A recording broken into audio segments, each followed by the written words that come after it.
ಕೇಂದ್ರ ಸರ್ಕಾರವು ಇಂಧನ ಬೆಲೆಯನ್ನ ಕಡಿಮೆ ಮಾಡಿದ್ರೂ ತೆರಿಗೆಯ ರೂಪದಲ್ಲಿ ಜನರಿಗೆ ಶೋಷಣೆಯನ್ನ ಮಾಡುತ್ತಿರುವ ಕುಮಾರಸ್ವಾಮಿ ಸರ್ಕಾರವು ಯಾವುದೇ ಯೋಜನೆಗಳನ್ನ ಜಾರಿಗೆ ತಾರದೆ ಜನರಿಗೆ ವಂಚಿಸ್ತಾ ಇದೆ.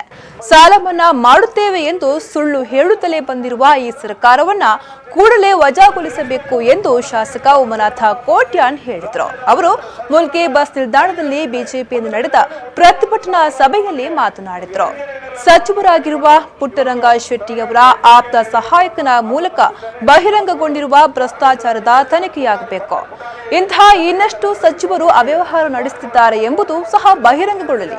ಶಾಸಕನಾಗಿ ಜವಾಬ್ದಾರಿಯನ್ನ ನಿರ್ವಹಿಸಲು ಜನರ ಸಮಸ್ಯೆಗಳಿಗೆ ಸ್ಪಂದಿಸುವಂತಹ ವಾತಾವರಣವನ್ನ ಕೂಡಲೇ ನಿರ್ಮಿಸಿ, ಇಲ್ಲದೇ ಇದ್ದಲ್ಲಿ ರಾಜೀನಾಮೆ ಕೊಡಿ ಎಂದು ಆಗ್ರಹಿಸಿದರು.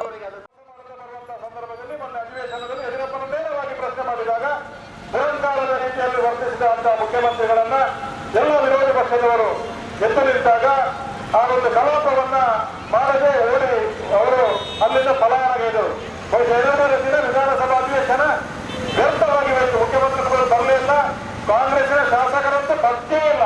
ಅವರು ಮಂತ್ರಿಗಳನ್ನ ಹುಡುಕುವುದರಲ್ಲಿ ಮಂತ್ರಿಗಳಾಗಲಿಕ್ಕೆ ಕೇಂದ್ರಕ್ಕೆ ಹೋಗಿ ಕಾಂಗ್ರೆಸ್ನ ಹೈಕಮಾಂಡ್ನ ಕಾಲಿಗೆ ಬೀಳ್ತಾ ಇದ್ರು.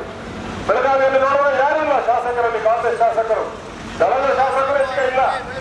ಈ ರೀತಿಯಾಗಿ ಜನರನ್ನ ಮೋಸ ಮಾಡುತ್ತಾ ಬಂದಂತ ಈ ಒಂದು ಸರ್ಕಾರ, ಯಾವುದೇ ಸರ್ಕಾರದ ಪಿಂಚಣಿ ಇರಬಹುದು, ವಸತಿ ಯೋಜನೆಯ ಅನುದಾನ ಇರಬಹುದು, ಮತ್ತು ದೇವಸ್ಥಾನಗಳಿಗೆ ಧಾರ್ಮಿಕ ಇಲಾಖೆ ಕೊಡುವಂತ ಅನುದಾನ ಇರಬಹುದು, ಯಾವುದೂ ಇಲ್ಲ. ಇವತ್ತು ಜನರಿಗೆ ಸಿಕ್ಕೋದಿಲ್ಲ. ಮನೆಗೆ ಬೇಕಾದಂತ ಈ ಬಸವ ವಸತಿ ಮನೆಗೆ ಬೇಕಾದ ಅನುದಾನ ಇವತ್ತು ಬಿಡುಗಡೆ ಆಗ್ತಾ ಇಲ್ಲ. ಕೇಳಿದ್ರೆ ಸಾಲ ಮನ್ನಾಕ್ಕೆ ಹೋಗ್ತಾ ಇಲ್ಲ ಅಂತ. ಯಾವುದೇ ಕಾಂಟ್ರಾಕ್ಟರ್ ಬಿಲ್ಲು ಇವತ್ತು ಬಿಜೆಪಿ ಇರಬಹುದು, ಬೇರೆ ಬೇರೆ ಇಲಾಖೆಗಳ ಕಾಂಟ್ರಾಕ್ಟರ್ಗಳ ಬಿಲ್ಲು ಇವತ್ತು ಬಿಡುಗಡೆ ಆಗ್ತಾ ಇಲ್ಲ.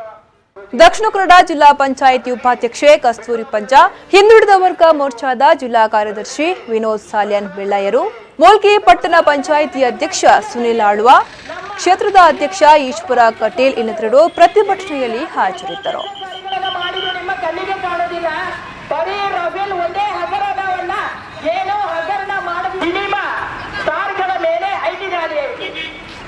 ಕೇಂದ್ರ ಸರ್ಕಾರದ ಮೇಲೆ ಗೂಬೆ ಕುರಿಸ್ತೀರಿ.